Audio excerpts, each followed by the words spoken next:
السلام عليكم ورحمة الله تعالى وبركاته. بسم الله الرحمن الرحيم. كسودو أفجوين هذا أفجوين كحسبتها وحكى عصر لها إلى نقول سو بيرتد فيسبوك يوتيوب تيك توك ميل بأنو قاركتد هذا وما صنطايم نيكي في غد ميرس أها ورح سوا كسويري. Wir haben in Deutschland 14,5 Tage im Durchschnitt der Beschäftigten Krankheitstage. 14,5 Tage, das sind fast 3 Wochen, in denen die Menschen in Deutschland aus Krankheitsgründen nicht arbeiten. Ist das wirklich richtig?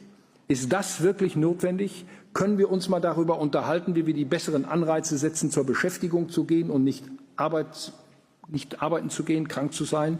ميرس wuxuu taagan yahay 14 maalin iyo bar in shaqo looga maqnaado xanuun dartiisi sax maahan inaa xanuunsatid sax maahan oo 14 maalin guriga iska fadhiisid okay wuxuu taagan yahay qofka xitaa hadduu xanuunsan yahay inuu shaqeeyo asiga muhiimadiisu waxay tahay inaad lacag bixisid okay lacagtaas kadibna uu ugu deeqo Ukraine iyo Israel ma fahantaad mers warkan warkii ugu horeeyay maan oo dadka shaqeeyo uu ku durayo maalmo ka horna waa ogeedeen hadalkiisii ahaa 40 saacadood in la shaqeeyo isbuuci inaysan macquul ahayn wax aad u yar inay tahay aysan u dhigmin xitaa marka loo qeybiyo isbuuc saacadihiisii 4 meel okay hal meel kamid ah inaysan u dhigmin marka ugu yaraan qofku waa inuu shaqeeyaa 48 saacadood warkiisu ahaa maanta wuxuu taagan yahay xanuunka hala yareeyo xanuun badan qof raw ma lahan ma xanuunsan kartid okay shaqada ma ka maqnaan kartid waa inaa shaqada toos u aad shaqada waa inuu daacad loo noqdo okay marka meeqs warkiisu waa cad yahay bro qeyr badan